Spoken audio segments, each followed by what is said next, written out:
નમસ્તે વિદ્યાર્થી મિત્રો, આપણે લાસ્ટ લેક્ચરની અંદર નસ્ટ ઇક્વેશનને કઈ રીતે દાખલાની અંદર એપ્લાય કરવું એ આપણે ચેક કર્યું હતું. તો હવે આગળ જ વાત કરવાની છે દાખલાની અંદર. પણ ગઈ લેક્ચરની અંદર આપણે જે ઘાતની વાત કરતા હતા એન, એ ઘાત કેવી હતી? સમાન હતી. મતલબ ઝિંક અને કોપરની અંદર ઝિંકનું ઓક્સિડેશન થઈને 2 ઇલેક્ટ્રોન ગુમાવવાની ક્રિયા થતી હતી. તો એ જ રીતે કોપર 2 ઇલેક્ટ્રોન મેળવતો હતો. પણ આજે એવા દાખલા જોવાના છે કે જેમની અંદર એનોડ અને કેથોડ પરની ઘાત કેવી હોય? અલગ અલગ હોય. જેમ કે હું અહીંયા એક રિએક્શન લખીએ એટલે આપણે ડાયરેક્ટલી દાખલાની શરૂઆત કરીએ. આપણી પાસે રિએક્શન છે એમજીની અને સિલ્વરની. તો રિએક્શન લખી દઈએ છીએ. રિએક્શન પરથી હવે તમને રિએક્શન વાંચતા આવડી ગઈ છે. Mg+2. એમજી સોલિડમાં હશે ને અહીંયા હશે એક્વેસમાં. એમની સાંદ્રતા આપણે જાણીએ છીએ કે 1 મોલ હોતી નથી, 0.01 મોલ છે. ક્ષાર છે તો સિલ્વર પ્લસ, અહીંયા +2 છે તો અહીંયા શું છે? પ્લસ. સિલ્વરમાં રૂપાંતર થાય છે. અહીંયા એક્વસ માધ્યમ છે, એમની સાંદ્રતા તમને આપી દીધી છે 0.1 મોલ. અને અહીંયા સિલ્વર સોલિડમાં છે. ટેમ્પરેચર આપણે જાણીએ છીએ 298 કેલ્વિન છે. હવે ઈ સેલ આપણે ગણવાનો છે. એ પહેલાં આપણે બંને ધાતુઓના રિડક્શન પોટેન્શિયલની માહિતી હોવી જોઈએ. તો અહીંયા આપણે એ પણ લખી દઈએ. ઈ નોટ રિડક્શન પોટેન્શિયલ છે એટલે Mg+2 એમજીમાં રૂપાંતર થાય એમનું મૂલ્ય તમને આપ્યું છે 2.36 વોલ્ટ માઇનસમાં.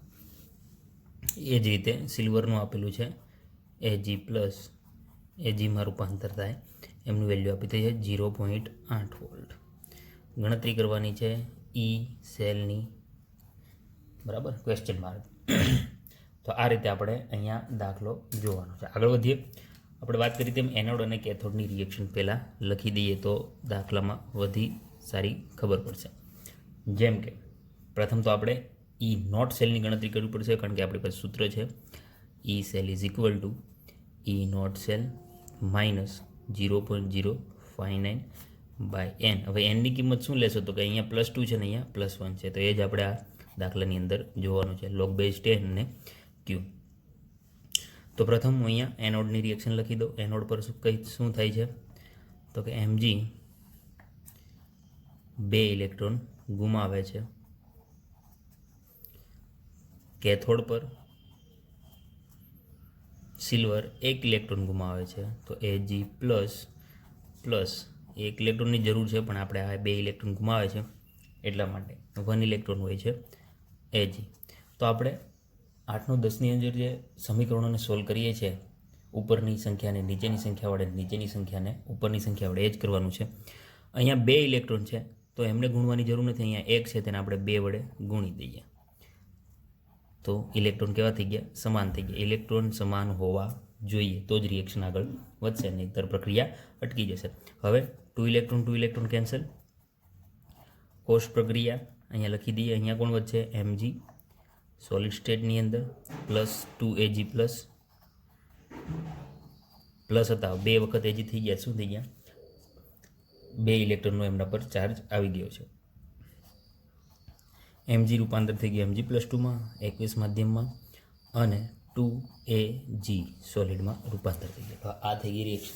મતલબ મારો કહેવાનો હેતુ એ છે કે જ્યારે પણ ઘાત અલગ અલગ હોય તો તમે એને દ્વિઘાત સમીકરણ વડે સોલ્વ કરી શકો છો. જે મેથ્સના આપણે સૂત્રો વાપરીએ છીએ એ સમીકરણ વડે આપણે એમને સોલ્વ કરી શકીએ છીએ.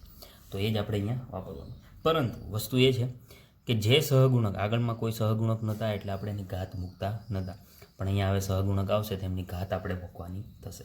ચલો હવે ફાઇન્ડ કરીએ. એક વસ્તુ એનની કિંમત આપણે મળી ગઈ છે, 2 લેવાની છે. હવે ફાઇન્ડ કરીએ ઈ નોટ સેલ. તો E naught cell is equal to શું થશે? તો આપણી જે સૂત્ર છે E cathode minus E anode, મતલબ કેથોડ પરની ધાતુનું રિડક્શન પોટેન્શિયલ માઇનસ એનોડ પરની ધાતુનું રિડક્શન પોટેન્શિયલ. તો કેથોડ પર શું છે?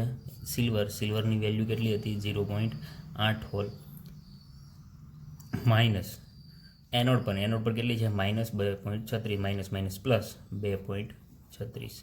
ટોટલ વેલ્યુ આવે છે 3.16 વોલ્ટ. ચલો ઈ નોટ સેલ પણ ફાઇન થઈ ગયો છે. બસ હવે સૂત્રની અંદર આપણે કિંમત જ મૂકવાની છે. તો સૂત્રની અંદર કિંમત મૂકું છું. E cell is equal to E naught સેલની વેલ્યુ આવી ગઈ છે 3.16 માઇનસ 0.059 છેદમાં એનની વેલ્યુ કેટલી છે તો કે 2 છે.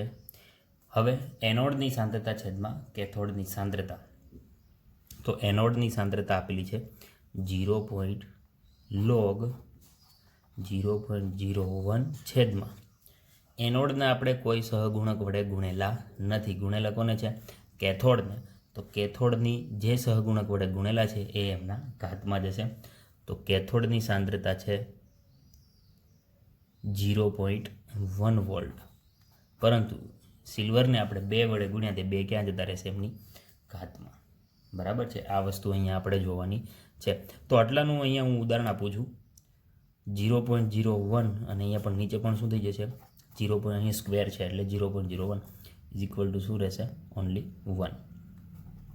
તો finally E cell is equal two 3.16, આ બધું એમને રહેવા દઈએ છે 0.059 છેદમાં 2. અહીંયા કોણ વધશે? લોગ બેઝ 10 અને 1 એટલું અહીંયા ફાઇનલી વધે છે. તો હવે લોગ 1ની વેલ્યુ 0 થઈ જશે. તો મતલબ કે આ આખું પદ ગુણાકારવાળું પદ છે શું થઈ ગયું? 0. તો માત્ર ઈ સેલ આપણને શું મળશે? E cell is equal to only 3.16 volt. સેલનું મૂલ્ય એટલે આપણને મળશે. ચાલો, તો આ હતો આપણો કેસ નંબર 2. પણ તમે કહી શકો કે એનોડ અને કેથોડની અંદર જો ઇલેક્ટ્રોનની સંખ્યા સમાન ના હોય તો કઈ રીતે આપણે ડીલ કરવાની રહેશે. તો ડીલ આપણે આ રીતે કરશું કે બંનેને એકબીજાના સહગુણક વડે ગુણી દઈશું. જેમ કે ઉપર 2 હોય, નીચે 3 હોય, બરાબર છે. અહીંયા 2 ઇલેક્ટ્રોન હોય, અહીંયા 3 ઇલેક્ટ્રોન હોય, તો આમને 3 વડે ગુણી દો ને આમને 2 વડે ગુણી દો. ટોટલ ઇલેક્ટ્રોનની સંખ્યા કેટલી થઈ ગઈ? 6. તો એનની કિંમત અહીંયા કેટલી થઈ જશે? 6. તો વસ્તુ અહીંયા એ સમજવાની. તો આપણે અહીંયા નસ્ટ ઇક્વેશનનું ફૂલ સેલ માટેનું કામ ખતમ કરીએ છીએ. દાખલો આપણે એક જોઈ લીધો છે. હવે આ જ વસ્તુ છે સમજવાની છે સાંદ્રતા કોષ માટે. નસ્ટ ઇક્વેશન કોના માટે છે? સાંદ્રતા કોષ માટે, કોન્સન્ટ્રેશન સેલ જેને કહી શકાય. મતલબ કે સાંદ્રતા કોષ કોને કહેવાય? તો સાંદ્રતા કોષની આપણે વ્યાખ્યા પણ અહીંયા લખી દઈશું.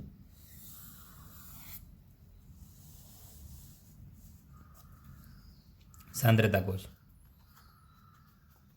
સિમ્પલ વ્યાખ્યા છે અને એમાં આપણે દાખલા પણ જોવાના છે કે જ્યારે વ્યાખ્યા આપણે જે રીતે પણ લખીએ, વ્યાખ્યા ખાસ MCQની અંદર ક્યારેય કે એક માર્કની અંદર ક્યારેય પૂછાયેલી નથી તો યાદ રાખવાની જરૂર પણ નથી. પણ એમનો સૂત્ર આપણે ડાયરેક્ટલી નસ્ટ ઇક્વેશન ઉપરથી જ તારવણી કરીએ છીએ.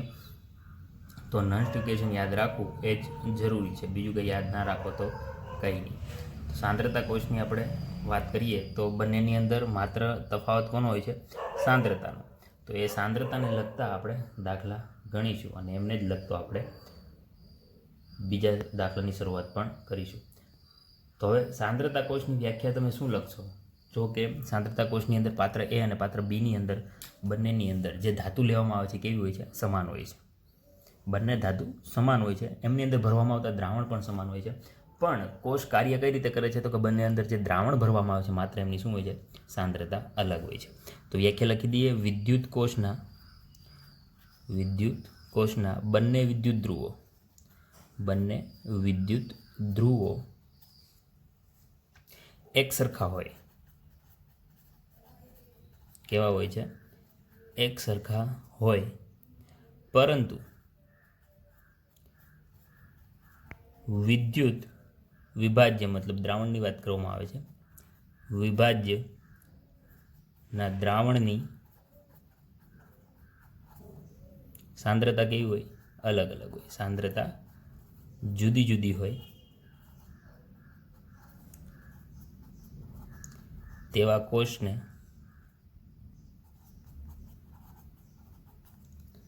સાંદ્રતા કોષ કહે છે.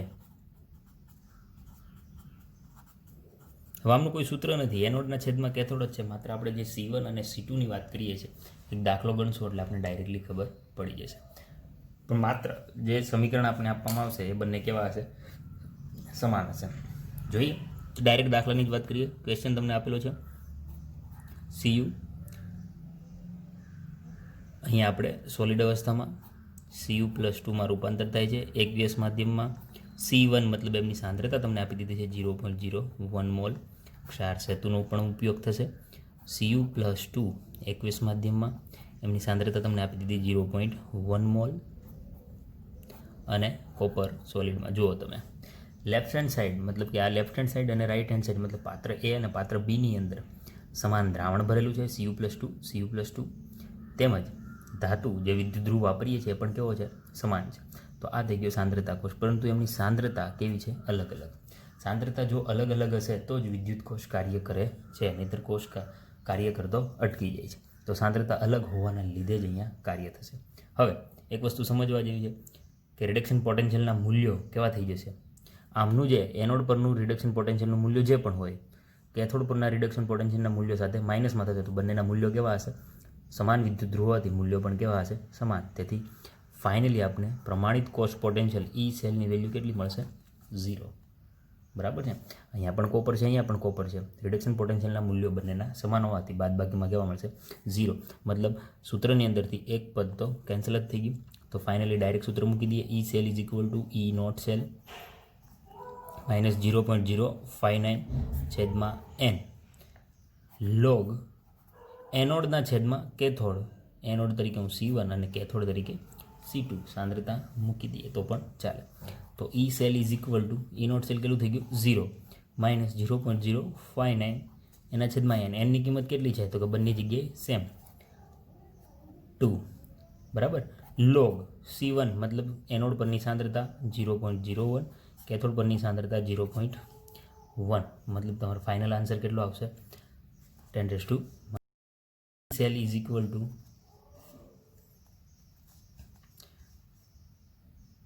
-0.059/2 એન્ડ લોગ 10⁻⁻1. -1 ક્યાં આવતા રહેશે? આગળ તો પ્લસ થઈ જશે.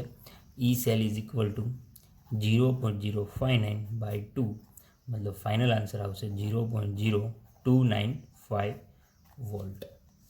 બરાબર છે. 0.0295 વોલ્ટ. તો આ E સેલની વેલ્યુ તમને મળે. આ થઈ ગઈ સાંદ્રતા કોષની વાત. સમજો સાંદ્રતા કોષમાં ફરક શું પડ્યો? તો કે ત્યાં બે ધાતુ હતી અને અહીંયા એક જ વિદ્યુત ધ્રુવ તરીકે વાપરવામાં કોપર તો કોપર, ઝિંક તો ઝિંક, સિલ્વર તો સિલ્વર, મેગ્નેશિયમ તો મેગ્નેશિયમ. પરંતુ એમની અંદર જે પાત્રની અંદર દ્રાવણ લેવામાં આવે છે એમની સાંદ્રતા કેવી છે? માત્ર અલગ અલગ. સૂત્ર પણ એમનું એ જ છે.